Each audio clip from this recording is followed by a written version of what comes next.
Welcome, everyone, to the Nerd Journey Podcast, episode number 217. We're joining you every week to talk IT career progression and bring you the advice we wish we'd been given earlier in our careers. I'm your host, John White, at VJourneyman on Twitter, joined by my co-host, Nick Cordy, at NetworkNerd_. Hey, Nick, how's it going? Hey, John, I'm doing great. We are both pre-sales technical engineers with backgrounds in IT operations. We hope our career discussions will be vendor neutral, relevant across disciplines, and remain timeless. If you're enjoying our content, please drop us a positive review on Apple Podcasts or wherever you subscribe. And if you want to get in touch with us, tweet or DM at Nerd Journey. Ultimately, we're just two nerds on a journey. A journey to career enlightenment. So let's take a trip. Awesome, Nick. Hey, I just want to remind our listeners again that our second site, graph.nerd-journey.com, is now live. That's the knowledge graph and linked notes version of our main page's show notes that we developed to make it easier to explore our episodes, guests, and topics. For example, hey, we mentioned Kate Donovan in our last episode. Where was that episode, and have we mentioned her before? Use graph.nerd-journey.com to figure that out. And now I have to go update it. Let's jump right into the episode. It is part 2, the wrap-up part of our interview with Kristen Carter of the I Have ADHD podcast. In part 1, we talked about her ADHD diagnosis, the medical help and marital help she received, reacting to the diagnosis, that path of acceptance and understanding, learning to be a business owner with the ADHD, being an entrepreneur and a manager, and then the move to the CEO mindset. So now on to part 2. Nick, what did you hear in part 2 that you want the listener to listen out for? Well, in part 2, we're going to hear a little bit more about the origins of why Kristen started a podcast about ADHD. I think that's a really cool story. You know, if I just gave you no context and said, what if someone told you they had a podcast, but they hate podcasting?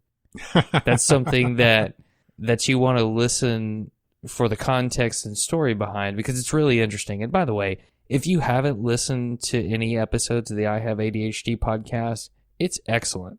I mean, I would highly recommend subscribing to that, because you're going to see qualities in your family and friends in some of the advice given there. I think it could be helpful for anybody to listen to. Yeah, absolutely.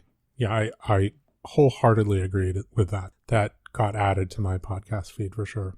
One of the interesting things that I found was the idea of exercising leadership with an ADHD diagnosis, like the ways to go about doing that. Definitely something to listen out for. Maybe coping with the shame. I think sometimes people have that with the inability to do easy stuff, quote unquote easy stuff. Maybe it's not so easy for you if you have ADHD. And then I think I might interject the idea of the operating manual for oneself. And also, I think we still haven't defined ADHD yet, which is attention deficit disorder and hyperactivity disorder. Yeah, and we're going to hear more about developing that expertise. How did Kristen get this deep level of ADHD expertise, and why should you listen to what she says? Yeah. She really is an expert in that area, and you'll learn some of the reasons why. And she'll talk about how she's created some courses, and you'll be able to see why the courses are created and delivered in the way they are, because that's what she likes, that's her style, that's who she is. I think it's really cool. But before we give anything else away, how about we get to episode 217, part 2 of our discussion with Kristen Carter.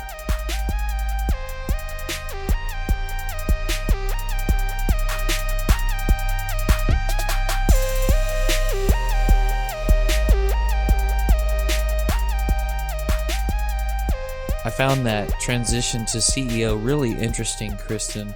And what I want to know is, as you did the hiring and firing and managed the people, how did you, if at all, communicate the best way to work with you as someone in a leadership role with ADHD? And I guess maybe the second part of that question is, should people in management roles be sharing that with their teams And are there advantages and disadvantages? Yeah. So I think that if someone is going to be in a leadership role with ADHD, it's going to take a hefty amount of self-awareness and a hefty amount of self-acceptance. If you're going to do it successfully, and if you're going to do it without burning yourself out, what we can often do as leaders with ADHD is try to hide the fact that we have ADHD and really try to make it so that nobody ever finds out how terrible we are with the details, how terrible we are with time management, how horrible we are at deadlines.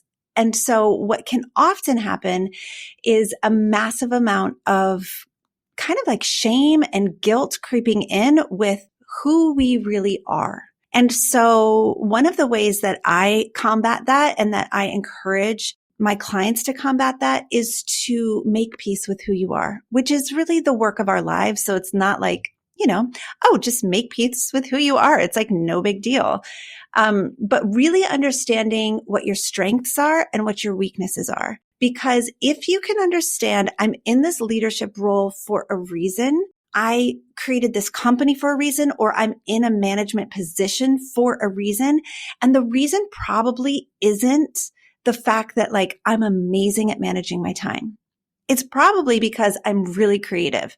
It's probably because I have amazing ideas. I solve problems quickly. I'm able to do 55 things at one time. So being able to say, here are my strengths and here's why they're really paying me. And here are my weaknesses. And I bet those weaknesses could be supported by either somebody in a different position or some sort of assistant role or some sort of like accountability. And so what I really recommend is becoming aware of your weaknesses and being willing to share them, even if you don't want to share your ADHD diagnosis. And that's a whole thing, because you really need to think through whether or not you want to share your ADHD diagnosis. It's not anyone's business but yours. And so there is no obligation to tell anyone in the whole world. And when you do decide to disclose that information, I always recommend understanding who you're talking to. Are they a safe person? Are they someone who has a track record of being understanding? Or are they someone who has a track record of being dismissive and being a cynic and being someone who's like, oh, mental health is just ridiculous. Why would anybody ever get diagnosed with ADHD? Or the one that I hear a lot is like, well, everyone has ADHD now. So like everyone's medicated. Everyone, is struggling with this. And those kinds of things are very cliche, and they really show you who you can and cannot share information with. So I think there's a way to say, hey, I'm really good at these things and I struggle with these other things without revealing you have an ADHD diagnosis. You can share it. Of course, I'm obviously very open about it, but it's my life's work. So when my clients ask me like, should I share? You share. I'm like, well, you can't compare that. It's not the same. It is my job. It's a little different. It's my job to share that I have ADHD. Really deciding like why you want to share. And, in America, you are covered under the Americans with Disabilities Act if your ADHD is severe enough. So that might be a reason to disclose to your company. It's a very personal decision. Everyone needs to like weigh those options based on what's best for them. But knowing here's what I'm good at, and here's why my company is actually paying me. They're not paying me because I'm great at the small tasks. They're paying me because I'm really good at this big picture stuff. They're paying me because I'm really good at problem solving, or I'm great with team building, or you fill in the blank for yourself, and then find people who are willing to support those. I don't want to call them lesser roles, because literally like my team who manages me, it's not a lesser role. Like my company would not exist if they were not managing me. It's just like a different function. And so my team, I have two people that I work with very closely, and we have like a lot of contractors, but the two people who essentially manage Kristen Carter, they're taking care of my calendar. They're making sure emails are responded to. They're sitting with me while I do the things that I hate to do. So we have this one contractor vendor that only receives checks. He will not do the online bill pay thing. And do you think that I want to go find checks, fill out a check, write on an envelope, figure out where my stamps are, and bring it to the mail? Like, come on. That's like 17 steps. That's too much for me. So Felicia will literally be like, it's time to send so-and-so a check. And every time I'm like, I hate this. I hate him. I hate you. I hate this whole thing. And she's like, I know. Go get the check. Fill it out. Like, she just like makes me do it. Now, I'm running a multiple 7-figure company. Why can't I just write a check? Because I don't want to, right? And so it's like, that's not what I actually get paid for. That's not what I'm actually growing my business for. It's not to write out a check. So those kinds of things, I need support with the easy things so I can get the hard things done.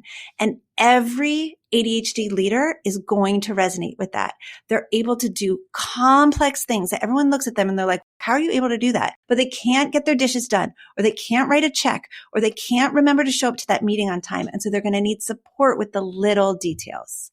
I really like the things that you pointed out there, but it seems like the foundational part of that is really understanding, your strengths and understanding your weaknesses, and then communicating that you need help with the weaknesses to the people that you're working with, and maybe put some structures in place to handle those things. And then, as you said, after that, the life's work is coming to grips with it, or embracing that part of yourself.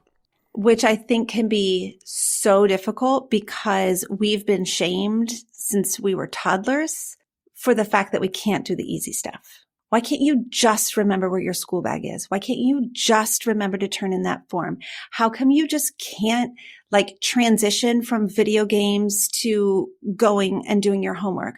Why are you throwing a temper tantrum right now? Why can't you fill in the blank? And so because we carry so much shame, we often are not willing to advocate for ourselves and communicate, hey, here's what I need. Because it's so simple that we have a mental story that says, I should be able to do this. They're going to think I'm so stupid. Why in the world would my company give me an assistant to help me write a check when it would literally take me 30 seconds to do? But then you just don't do it, and you delay and you delay, and then the check doesn't get sent, and then you get in trouble for not sending the thing that you needed to send. And if you just had someone there supporting you, it could have been taken care of. And so what I tell my clients is, you shouldn't be able to do it. Like when people say, though, I should be able to do this, I'm like, no, you shouldn't. You have ADHD. You shouldn't be able to do the easy stuff. You should be able to do the hard, complex, crazy stuff that everyone looks at you and they're like, I can't believe you can do that. But you shouldn't be able to do the basic, easy things. That's what's so hard for us with ADHD. And those are very easy problems to solve for most other humans. Yeah, the quote unquote easy, even the easy tag is almost like this judgment that has been imposed upon people from, like you said, the time that they're toddlers. Well, it should be easy. I don't know why you can't do this easy thing. Not understanding that for that person, that is actually quite a difficult task. Like it just takes a whole lot of effort to do, what somebody else perceives as easy. And so I would almost push back on saying, oh, that's an easy thing. But I understand the terminology comes from the external people saying, oh, that's an easy task. And then also the asking for accommodation is difficult. I feel like maybe for everybody. If I was trying to, while you were talking, thinking through people that I know with physical disabilities, and it's even difficult for them to say, hey, I actually can't walk that fast, so we need to slow down, or yeah, I know that we've built in 5 minutes between these two meeting rooms, but it's going to take me 10 minutes to walk, to a different building. And that isn't necessarily easy for anybody to ask for that accommodation, so it just feels like we should be a little bit more thoughtful about, the hidden things, because if it's in your brain, it's not externalized, right? If somebody's maybe sitting in a wheelchair, there's at least a reminder, but somebody with ADHD, there's no ADHD like flag, like, attached to their back that reminds you that they need help with some detail oriented, or deadline oriented thing. Yeah, you're so right. And I think that is the most vulnerable part of the disorder, is like being willing to ask for what you need. So it's like recognizing what you need, making peace with what you need, and then externalizing it, asking, hey, is it okay if you remind me to do this? So we've started creating actual meetings for the tasks that I just hate to do.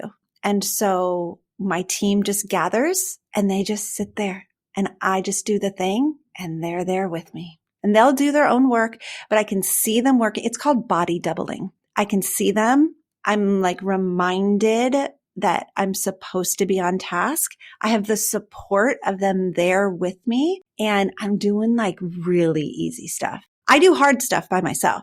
I want to walk around. I want to like make notes on my board. I want to be like kind of like a wild person, The easy stuff I need to do in a group. Hey, I need to write these 4 emails. I don't want to do it. Like, please, somebody sit with me while I do this. So I have a body double there. They're holding space for me.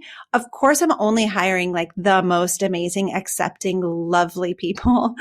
And that is a filter for me. I'm only hiring people who are empathetic. I'm only hiring people who are willing to be like, yeah, ADHD is a thing. And I'm here to support like the smaller tasks so you can get the hard stuff done. Of course, not everyone has that luxury because you're not necessarily in the hiring position. If you're working at a company and your team is full of people who just like are not understanding and who refuse to have any empathy. Oh, that's so difficult. Might be time to work for a different team in that case. It's time to find some new people. As you were saying about the body doubling, I feel like I have seen a part of that with colleagues. I've been on the side of being there to support because I don't have ADHD, but now it rings a lot of green lights. Oh, so that's why. That makes so much more sense. And it always helps. It always seems to bring sort of a form of lessening the stress and kind of like a de-escalation for the other person. That's a beautiful way to say it. Yeah, I can help you with that right now. Sure, I got 10 minutes for you. Let's knock it out. Totally. And you don't even need to be a participant. Hey, I'm going to do my thing. You do your thing. Just make sure you stay seated right there. And like, if I see you pick up your phone, I'm going to be like, hey, get back to work. So if there's any parents of kiddos with ADHD listening, it's a great way to help your child as well. So your child who's struggling with homework, just pretend to work on something. Hey, I'm going to sit here with you while you do your work. I'm going to do my work. I'm going to get my stuff done while you get your stuff done. And when you get really frustrated, I'm just going to like breathe with you and we'll take 5 deep breaths together and then we'll get back to work. It's an amazing tool. The gift of your presence. Yeah. I mean, we could get real sappy here. Like, isn't that just humanity? Kind of. Giving each other the gift of being in community, giving each other the gift of just being present. It's just, I know we could just like sing Kumbaya and like hold hands and just have a great time. But I just think it's really a beautiful picture of humanity where it's like, hey, I'm with you. I know you've got to do the work. I can't do the work for you, but I'm with you in it. I'm here. Yeah. I remember when I was a kid, my mom would sit up with me at night when I had to work late on homework. And she would just always do that to support me. And I never forgot that. And now my daughter oftentimes will want the same sort of thing. Maybe I really do need to go to bed, but she needs that support. So tough it up, man. Be there for somebody else, right? Good for you. That's so great. I love that. Time and attention. That's, just a super powerful gift that we can give. Can I ask, in your coaching business, have you ever come across the idea of kind of publishing or writing down a self-operating manual to share with people that report to you, to like, hey, here's how I work. Here's what you need to know about, the things I do really well. And then the things that I need help with, how I can support you and where I'm going to need your support. So, something along those lines. I haven't come across it formally, but I love the idea of it. And I think that's essentially what we're talking about now is just first understanding for yourself. So you can't even write it down, right? Unless you know for yourself. So that might be a really beautiful place to start. Even if you don't want to publish it per se, it's like, yeah, how do I actually work best? What do I actually need? What supports would be amazing for me? But again, I would just always caution with know who you're giving it to.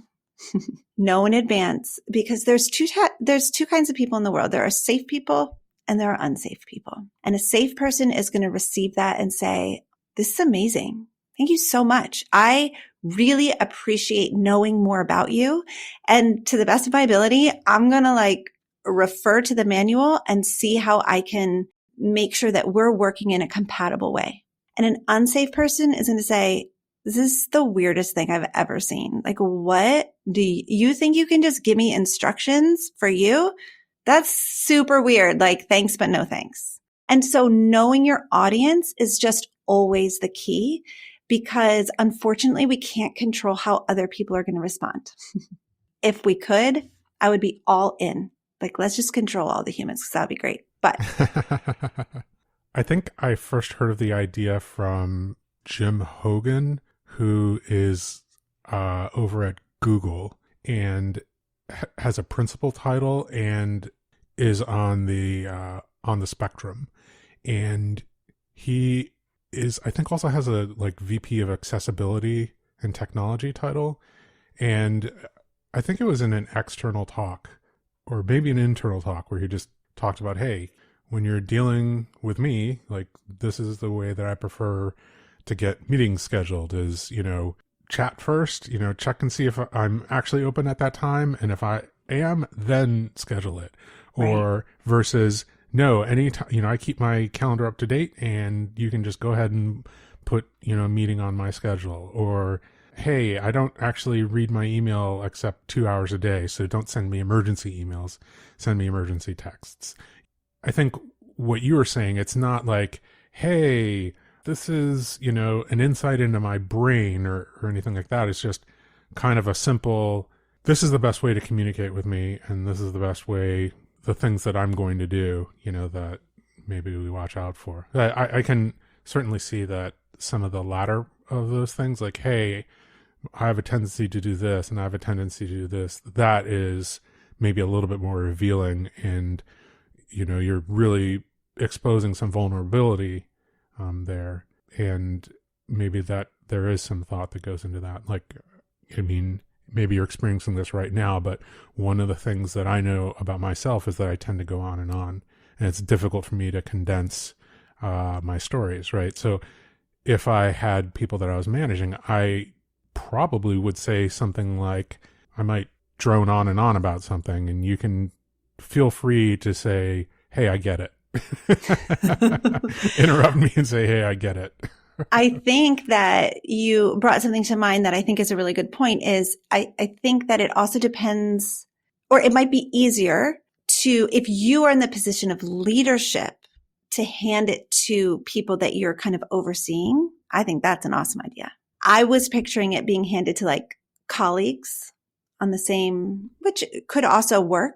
Right. But peers, but if you are someone that is in the leadership position and you are managing a team or several teams or an entire company, and you're kind of hey, here's how to interact and here's how to get the most out of our relationship and here's how to get the most of my attention. So let me finish my sentence first.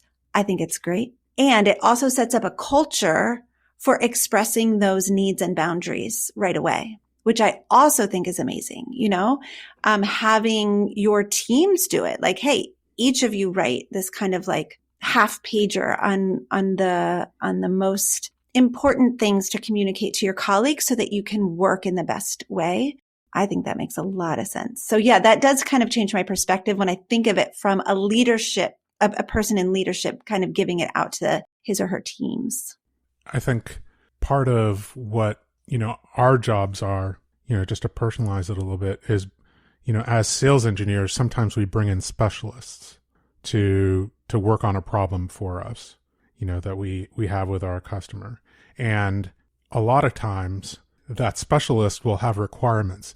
Go ahead and bring me in on your problem, but please let me know ahead of time what the name of the company is, who are the stakeholders, and what are their titles, and what are their LinkedIn addresses, and let me know the problem, let me know the outcome that you're looking for. Like, it's almost, it's a version of that thing. Hey, when you need my help, please do this basic, work ahead of time, and that will help me be more effective for you, and it will avoid, wasted time. And I was just trying to maybe draw a parallel to that, like any kind of problem that I'm going to work on for you. If you have, it doesn't necessarily need to be written, but like a briefing that I can refer to maybe afterwards is going to help.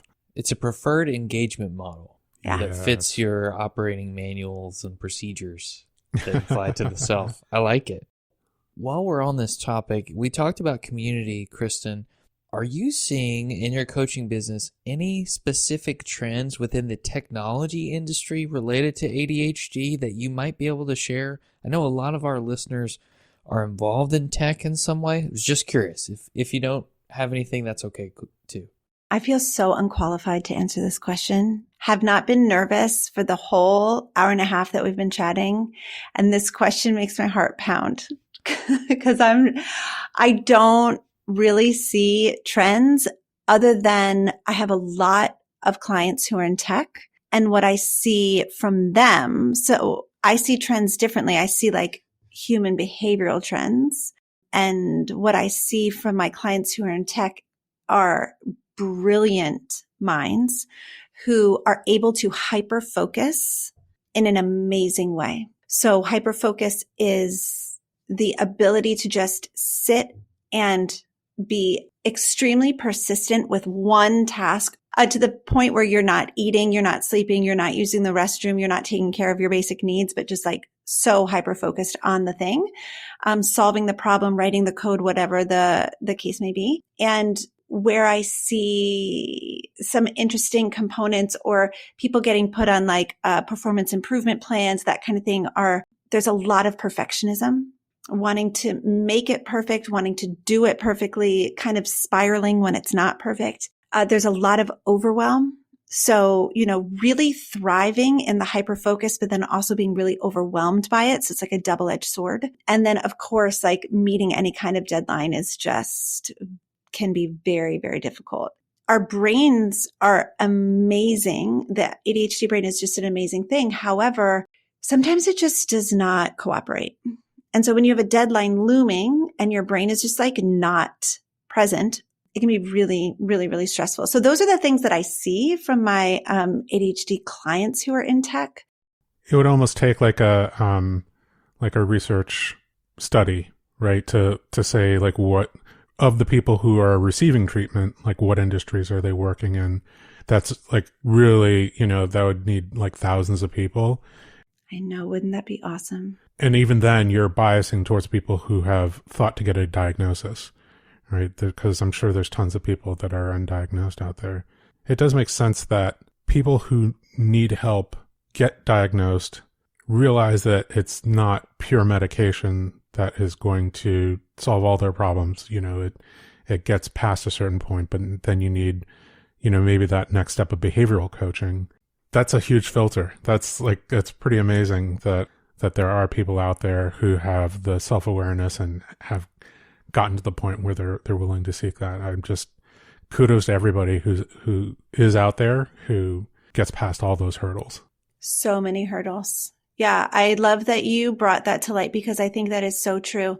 Because ADHD can be so debilitating and because so many people are walking around undiagnosed, I completely agree.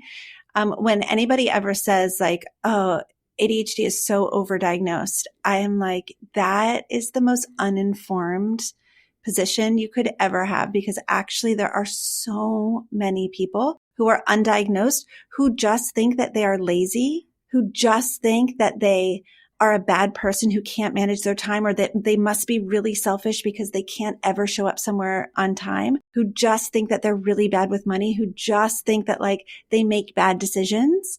And so many people are walking around with shame, not realizing that so many of the things that they hate about themselves are actually symptoms of ADHD. But yes, and then once you're diagnosed, even just like access to healthcare. So being able to have healthcare, being able to get a diagnosis, I have clients all over the world. And for some people, especially outside of the US, but also inside the US sometimes, there can be up to a year wait, depending on, or more. And so it's just wild to think about that. And then to be properly treated, amazing. That's a huge next step, because think of all of the executive function involved in trying to access medication, all of the appointments, all of the calling the pharmacy, calling the insurance, making sure all of the things are lined up. It is so hard.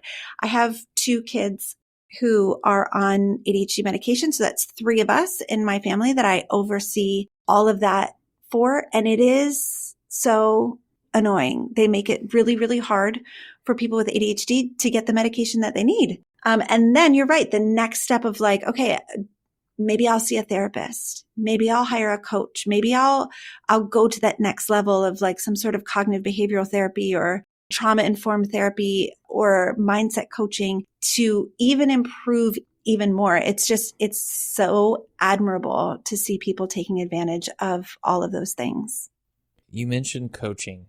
Now, if I recall from your own personal story, you actually had to hire a coach because you got to a low point. I'm really curious where that fits in your story, and then a little bit more about how you developed the ADHD field expertise that you bring to your podcast and your business, because we didn't talk about that yet. It's kind of 2 separate things. So I'll start with the coaching. So such an interesting question. I'm racking my brain for like, how did it all start? I found a life coach on a podcast. I was listening to a podcast about business because I had Beyond Tutoring and I was trying to figure out how can I grow it? How can I scale?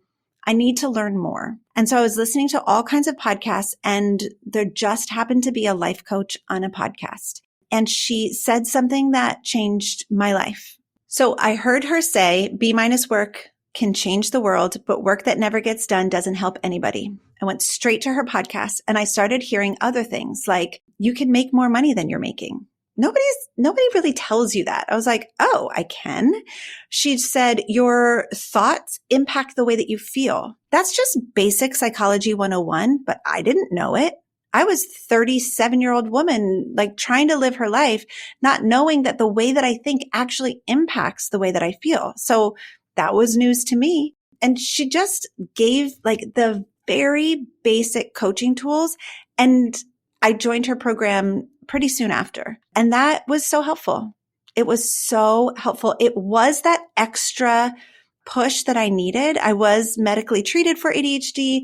I was at the same time simultaneously deepening my understanding of what it means to have ADHD. And then I was bringing in these life coaching tools, and really like my whole life changed. Her program changed my whole life. It was amazing. And it was a group coaching program. So I modeled my program after her program. So like, thank you so much. I appreciate you. I feel like I should give her credit. Her name is Brooke Castillo.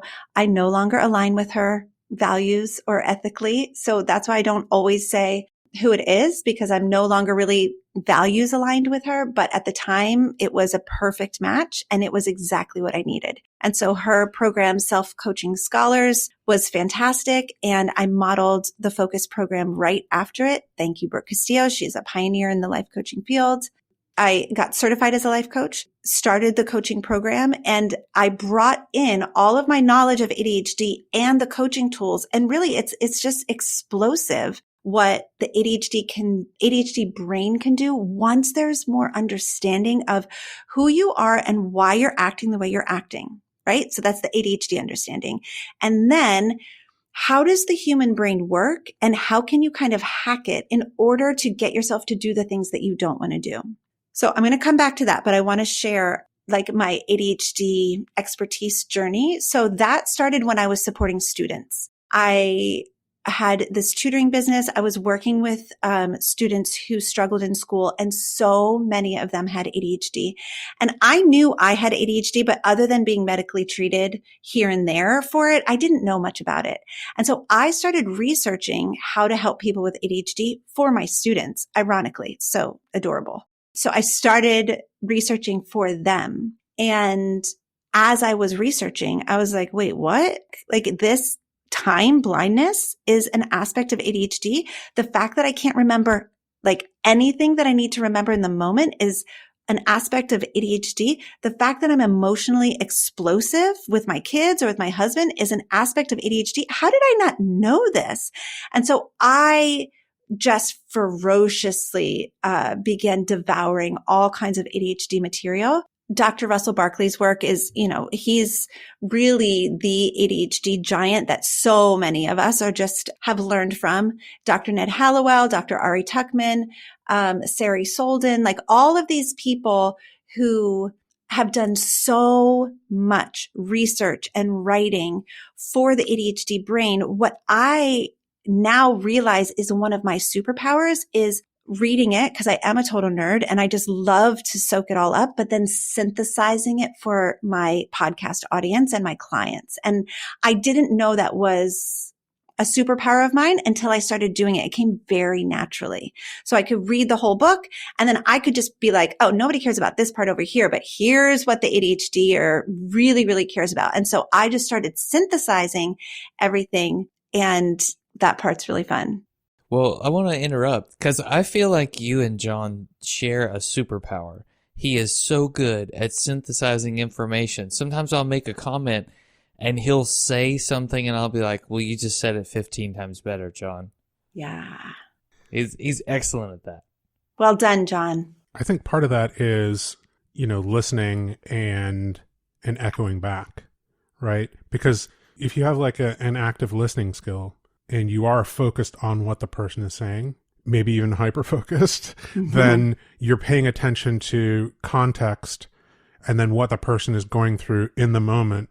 And when they're emotionally involved in something, maybe struggling with a problem, as well as their future state, which maybe comes from the context. And then echoing back to that person what they've said with their context and taking into account their future state. It seems very profound to the person, right?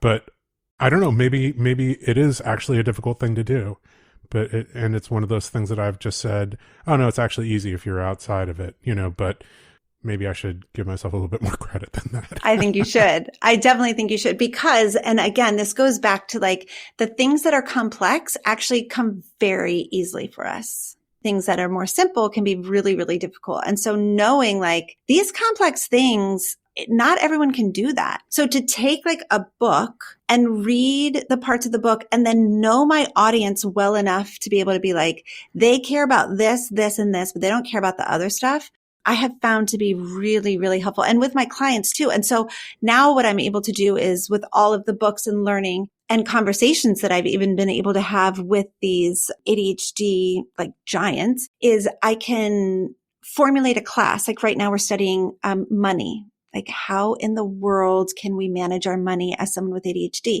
So I can take the different threads from the books and synthesize it into like, okay, we're talking about money. So these are the parts that we need. And here's what I can give. And that's such a joy. Such a joy.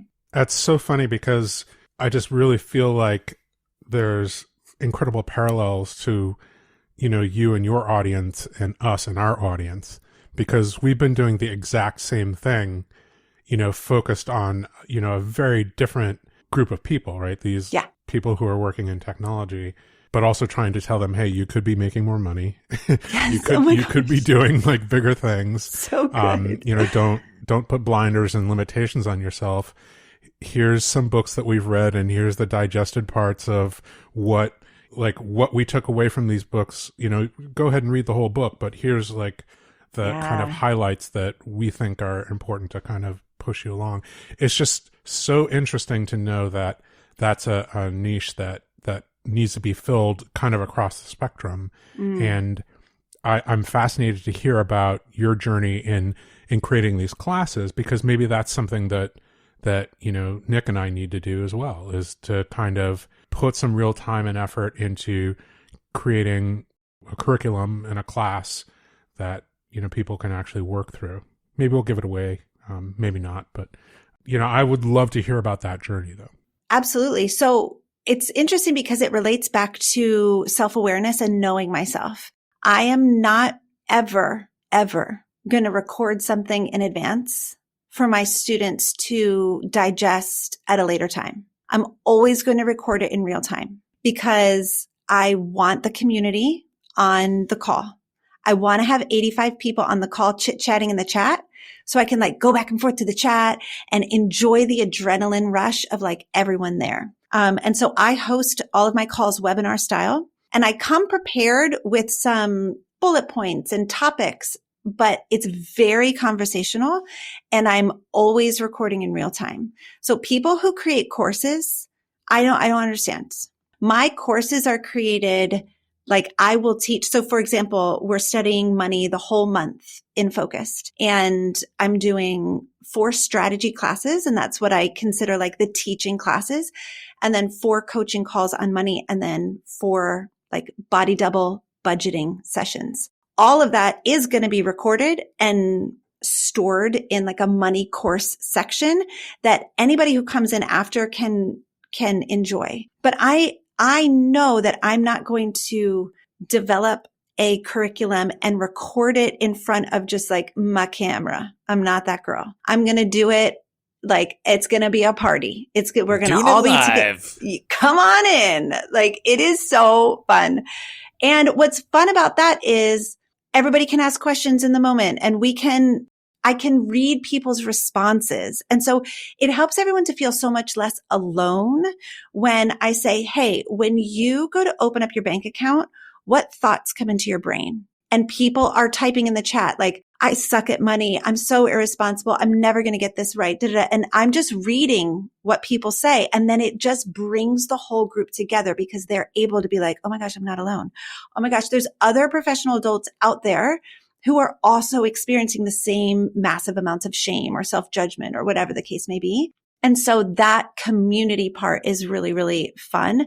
So what I usually do when I first started the program, I was creating a new course each month. I did 11 courses my first year. I was real tired. I was so tired. And what I would do is I would write an entire workbook. And that's the part that I can do on my own. I'm a really good writer, and I'm really good at kind of teaching in my writing. So I write the way that I talk, and I can lead people through a self-coaching practice in my writing. So I would write the whole workbook, a 50-page workbook. And then when I went to teach the classes, I would use the workbook as the guide. But the classes were so much more fun. So once the workbook was done, from my perspective, the work was done. Because then it's just fun after that. There's something that you said sparked something, and you said, you can't just sit in front of your camera and just talk and teach. You need that interactivity. Is that one of the things that powers your podcast? Interacting with people, interviewing other people, having that conversational part? I don't know that we've really addressed that the podcast yet. So maybe you could give us an overview of that first. Yeah. So I created the podcast because I went looking for a podcast probably around 2015 to 2017, just every couple months would go looking for an ADHD podcast. And this is going to sound really terrible. So please, listener, just listen with just a little bit of grace. I hated all of them. I hated every single one. I'm sorry. I know Nick's eyes got real big. So I would listen, and I would be this is not what I want. This is not what I need. And I would get so frustrated. And I remember having conversations with my husband. When is somebody going to create a podcast that is concise and fun, but also full of really useful info? When is someone going to create a podcast that has coaching tools and ADHD resources combined? And I just kept waiting around for someone to do it. And I got real frustrated. And then that little voice came that was excuse me, why aren't you doing it? But you never think that you can do it. I was no, I need an expert to do it. Yes, I'm learning about it. And yes, I'm reading all of this stuff for my students, but Like the grown-ups need to come and do it. Like I'm not the person. Like where are the grown-ups? They can do it. And it just didn't come. And then I started to think, oh, if I am looking for this, somebody else is probably looking for this. So maybe this would be a cool thing for me to fill. And so at the very beginning, actually like the very end of 2018, I think like sometime in December, I dropped my first episode and I just kind of threw it out into the darkness of the night and hoped that nobody ever listened to it. And it is the most downloaded episode that I have, which is so embarrassing because it's like 12 minutes long and it's so bad. But what was wild is that I was right. Other people were looking for that. And it's now, the top rated podcast and we've got over 4 million downloads and it's pretty fun. I feel very grateful that there were other people out there just like me who appreciated like a straightforward but fun vibe, who could handle a little spiciness from time to time, who were looking for like real ADHD resources combined with like some mindset tools. And I will tell you now, per your question, podcasting is the hardest thing that I do.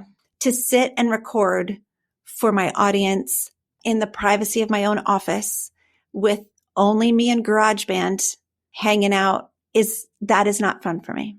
I like having a podcast, but I hate podcasting. I love interviews like this. This is the best. I love it when I schedule interviews with other people, but if it's a solo episode, there's a lot of drama coming from Kristen Carter. There's a lot of procrastinating. There's a lot of like, oh, I forgot to do this other thing. I should probably do that instead. It is very hard for me to pull a solo episode out, but it is, I think, really important. And so I know that the work is important. And I know that my solo episodes are some of like the best episodes that I have. And so I just have to do it. So it's one of those things where I'm like, I love having a podcast. And I just remind myself, I love having it. I don't like doing it, but I do love having it. That's awesome. I hate to do it, Kristen, but we're out of time. So where can people find you if they want to follow up on this episode? Great question. So you can find me on my website, ihaveadhd.com. And I'm on Instagram at ihaveadhd podcast. I have an embarrassing LinkedIn. I know that I'm talking to people in tech and that LinkedIn is probably the preferred platform. Pursue at your own risk, but I would definitely say the website, obviously the podcast, I Have ADHD podcast. And I do like to hang out on Instagram, which I think is probably not like the preferred place where you guys hang out. I don't know. Do you hang out on Instagram? People do. Okay. People in tech definitely do. So don't worry. Good. So hang out with me on Instagram at I Have ADHD podcast. And yeah, I would love to hear from you. Well, thank you so much, Kristen Carter. Thanks so much for your time. Thanks for having me.